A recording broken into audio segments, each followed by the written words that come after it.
Why don't you lay out your point in this article? Who was this other person, and what happened to the tracking of the Boston bombing suspect?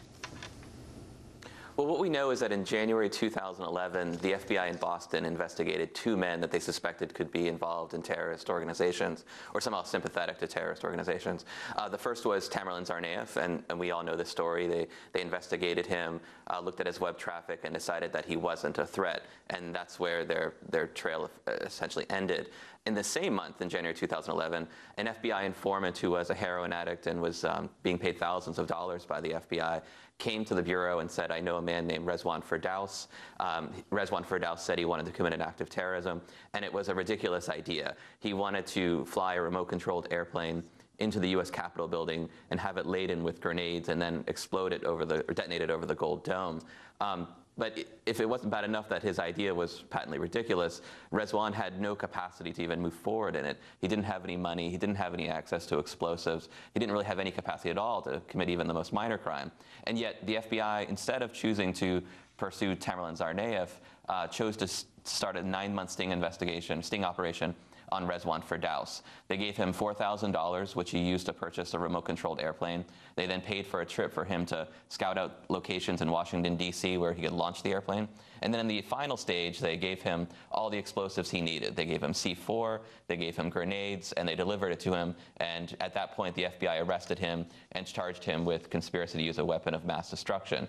He did plead guilty to that, and he's serving 17 years in prison. But what's interesting about it is that the evidence in this case clearly showed that without the FBI's assistance, without the FBI providing all of the means and opportunity, he never would have been able to commit his crime.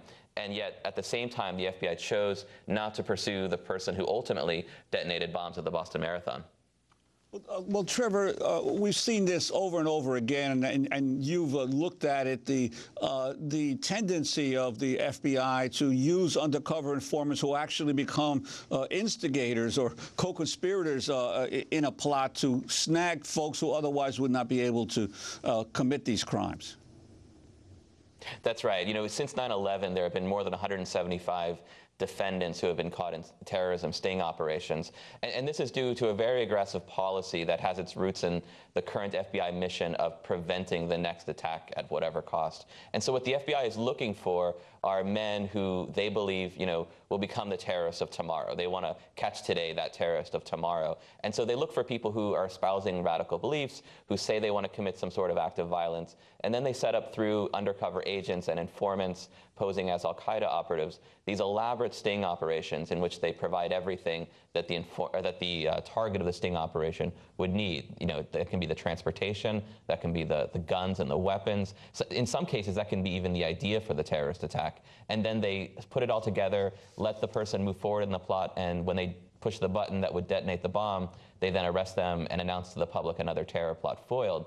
But if you look closely at these cases, it's very clear that the men caught in these cases never could have committed their crimes were it not for the FBI providing the means and the opportunity. You know, these are men who are far more aspirational than operational in the FBI's parlance, and yet the FBI then arrests them and charges them with the full extent of the law as if they were terrorists.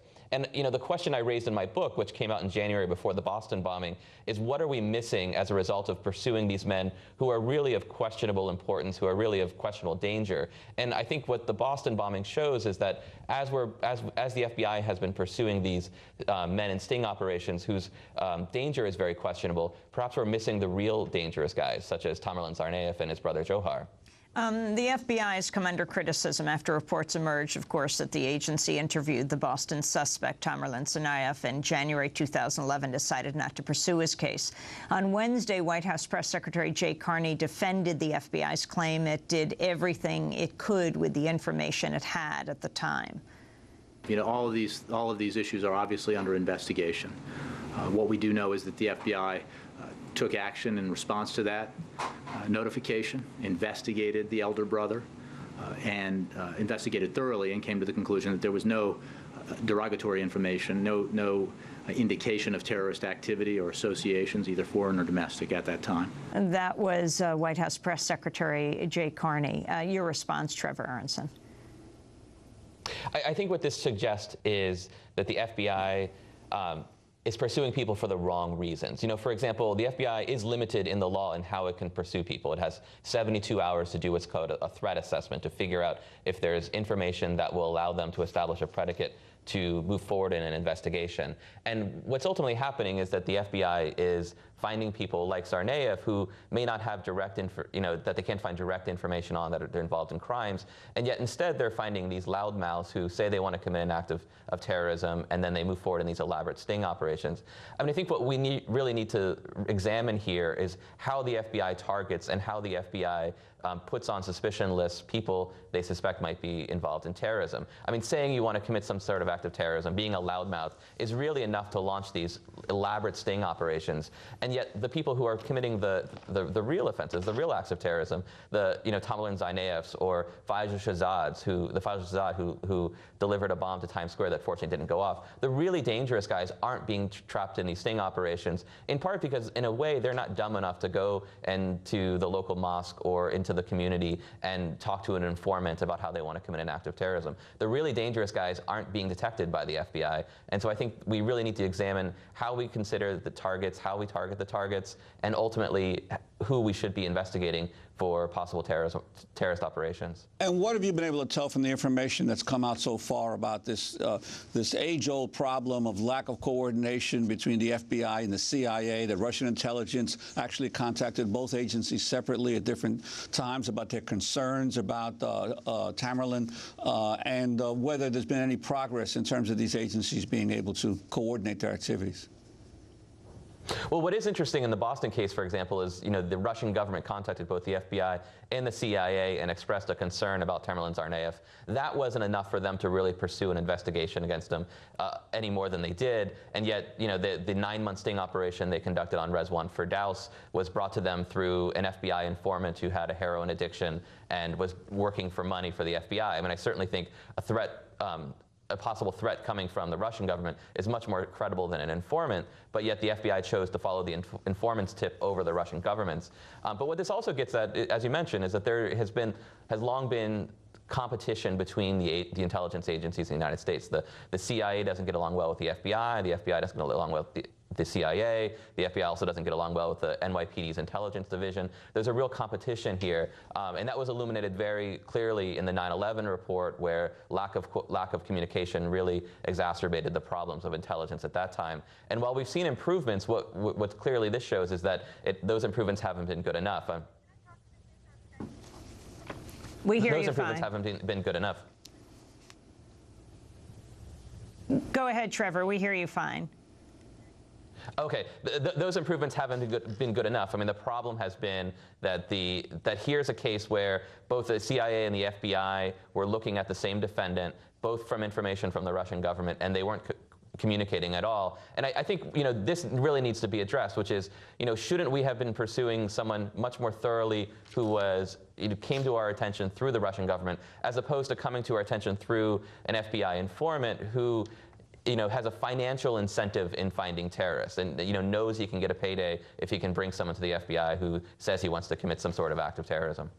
I want to turn to the question of informants that you've been discussing and how they've been used by intelligence agencies in counterterrorism work, especially after 9/11. We have been reporting on this for years.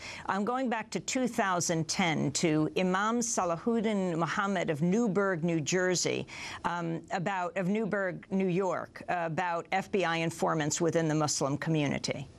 I believe that what we are seeing today with the FBI surveillance and the FBI allowing for agent provocateurs to enter into Muslim communities is the same thing that happened in the 60s with a lot of the black nationalist organizations. That's what I see happening today in the Islamic community. The FBI, they are sending these agent provocateurs into the community, and they are cultivating and nurturing and actually creating situations that would never have occurred if they didn't have their man in there to do that. That was Imam Salahuddin Muhammad of Newburgh, New York. Trevor Aaronson, your final comment. You know, it's important to realize that since 9/11, we've had an explosion of informants. You know, in the COINTELPRO days of the 60s, there were 1,500 informants. Today, there are 15,000. And most of them are targeting Muslim communities, and many of them are acting as agent provocateurs. Their mission is to go into Muslim communities, find people who are espousing violence or say they want to commit some sort of act of terrorism, even if they have no means, even if they have no capability of committing that crime, and then putting everything together, you know, getting the idea, then saying to them, well, I can provide the bombs, I can provide the weapons. And then the FBI, in an elaborate sting, provides the transportation, provides the weapons, and everything that they need to move forward in a terrorism sting operation. And then when they arrest them, they announce to the public another terrorism plot foiled. Here's the FBI, here's us keeping you safe, here's us doing our jobs. But I think the real question we need to ask is, you know, through these sting operations, have we exaggerated the threat of Islamic terrorism in the United States, while at the same time missing the real threats, missing the Tamerlan Tsarnaevs, missing the Fajr Shazads, missing the Nidal Hassans? Because the FBI has a clear record of being able to set up in sting operations people who want to commit violence but don't have the means, while at the same time it misses the really dangerous threats like what we saw in Boston.